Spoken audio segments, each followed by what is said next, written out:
White woman attempts to take black boy's seat, then discovers his dad owns the entire airline. Excuse me, this is my seat. You need to move. The words slice through Skyway Flight 711's first-class cabin like a blade through silk. The voice belongs to a woman whose entitlement radiates from every perfectly styled strand of her blonde hair. She stands over seat 3A, arms crossed, designer sunglasses perched on her head like a crown of arrogance. Her high-end suit screams money. Her expensive handbag demands attention, and her expression broadcasts one clear message. She owns this space, and everyone in it better recognize it.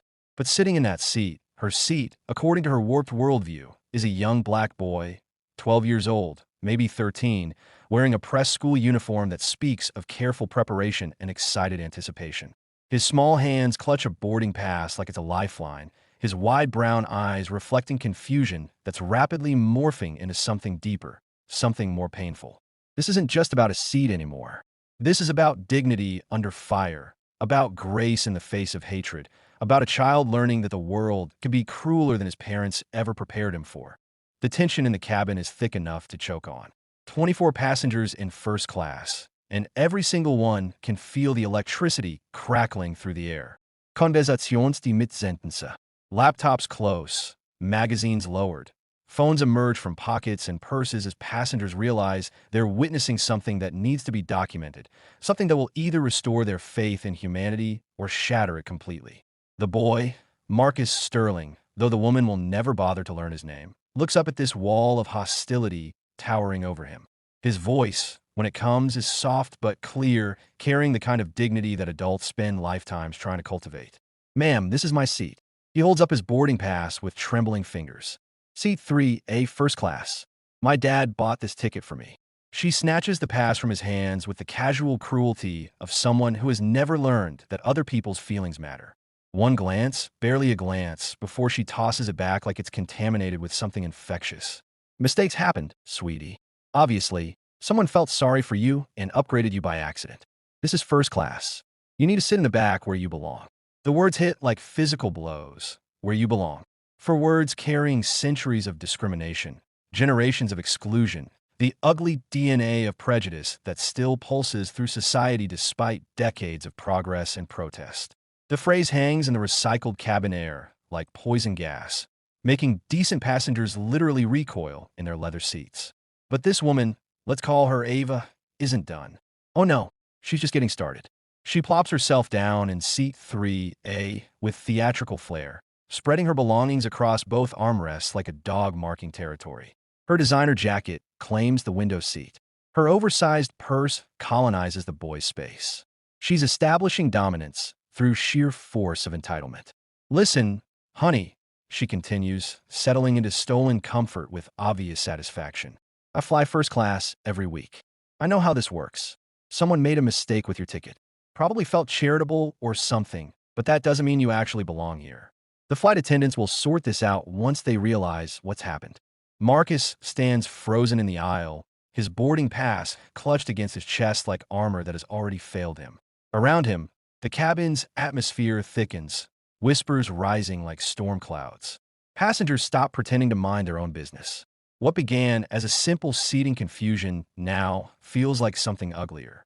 In seat 4B, Mrs. Charlotte Davies, 73, lowers her crossword with alarm. She has lived long enough to recognize the sound of discrimination when it raises its voice. Across the aisle, Mr. Kenji Tanaka, a Japanese-American executive, closes his laptop and watches in silence, his expression tightening as the scene unfolds. Marcus's eyes glisten, but he doesn't cry. Instead, he straightens his back, lifts his chin, and speaks with a quiet courage beyond his years. "Ma'am, my father bought this ticket for me because I earned straight A's this year. This trip is my reward. I belong in this seat because my dad paid for it, and because I deserve respect." The woman, Ava, lets out a sharp laugh. "Oh, sweetie, that's adorable. But first class isn't for children who got good grades. It's for business people, for professionals, for people who matter in the real world. You'll understand when you're older." Murmurs ripple through the cabin. A flight attendant named Sarah Khan steps forward, professional smile in place. "Good afternoon. Is there a problem here?" Ava seizes the opportunity. "Yes, this young man's in my seat. There's clearly a mistake with his ticket. Marcus calmly hands Sarah his pass. She scans it. First class, seat 3A, fully paid. Everything checks out. Ma'am, she says evenly, may I see your boarding pass, please? Ava fumbles through her purse and hands it over. Sarah reads it aloud. Seat 28B, economy class. Her tone remains polite but firm. Your seat is in the main cabin, ma'am. This young man's ticket is perfectly valid. Ava's face flushes. That can't be right. I'm a platinum member. Check with your supervisor. Do you really expect me to believe he has a legitimate first-class ticket? I don't want to make this about race, but let's be realistic here. The air goes silent. Marcus's voice, though small, cuts through. My father started his own company when I was little. He worked hard so our family could have opportunities. I'm not asking for anything special, just a seat he paid for. Listen, sweetheart, Ava says, voice dripping with condescension. I'm sure your father works very hard at whatever he does. But first class is for people who have earned their success. Mrs. Davies slams her crossword shut. Young lady, that child has every right to be here. Your behavior is disgraceful. Mr. Tanaka adds calmly. Ma'am, you're harassing a minor. This needs to stop. I want to speak to someone in charge. Ava shrieks. Give me the pilot. Give me the CEO if you have to. 3 rows back, a man closes his laptop. Elias Sterling, CEO and majority owner of Phoenix Global Airways, the very company that operates this flight, has heard every word. He had deliberately sat apart from his son to let him experience independence.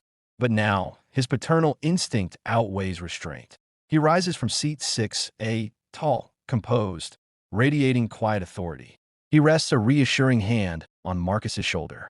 Jonathan, he says softly, is everything all right, son? Dad, this lady says I can't sit here. She says I don't belong. Elias turns to Ava. Ma'am, he says evenly, that is my son. Those are our seats. Please return to yours so we can depart. Ava scoffs. Oh, so Daddy shows up. I don't care who you are or what program gave you these tickets. This is first class, not a charity.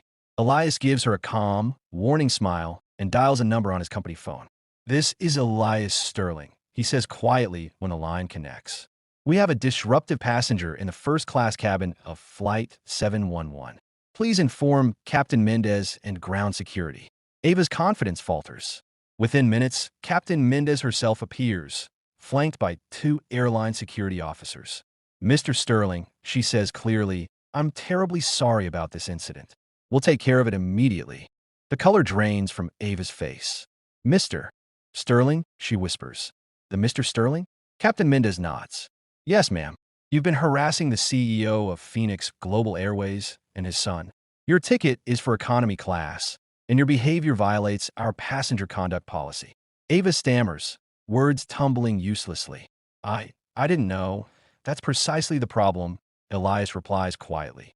You shouldn't have to know who someone is to treat them with decency. The security officers step forward. Ma'am, please gather your belongings.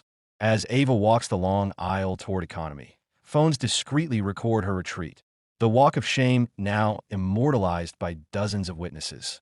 She tries to speak, but every eye on the plane burns with silent judgment. When the cabin finally settles, Elias sits beside Marcus. The boy leans against his father, the tension draining from his shoulders. Mrs. Davy smiles kindly at him. Mr. Tanaka gives a respectful nod. Sarah returns, kneeling beside Marcus's seat. Are you all right, sweetheart? Yes, ma'am, Marcus says quietly. Thank you. Elias looks at her. Thank you for handling that with professionalism. She smiles. Your son handled it better than most adults would. The plane's engines hum as the captain announces final preparations for takeoff. The cabin, once thick with tension, now feels lighter. Passengers exchange approving glances. Justice, rare and satisfying, has been served. Marcus looks out the window as the plane taxis down the runway. Dad, he says softly, we didn't have to do all that. Elias chuckles. Maybe not. But sometimes standing up for what's right means showing people what real power looks like. Kindness backed by integrity. As the plane lifts into the clouds, Marcus smiles. The fear and humiliation that once sat heavy in his chest are gone, replaced by something steadier, pride. Around them, passengers relax, the earlier ugliness replaced by quiet admiration. Ava, now seated in the cramped middle of row 28B, stares blankly at the seat back in front of her. Her platinum card means nothing now. The woman who once demanded privilege finds herself surrounded by the very people she looked down on. In first class, Elias closes his eyes, grateful not for victory, but for the lesson his son has learned. That dignity, once defended, becomes unshakable. Marcus glances at him, then at the clouds outside, his reflection faint in the window. He has earned more than a trip. He has earned a truth that will stay with him forever. You don't have to be someone important to deserve respect. But sometimes when arrogance calls for power, it answers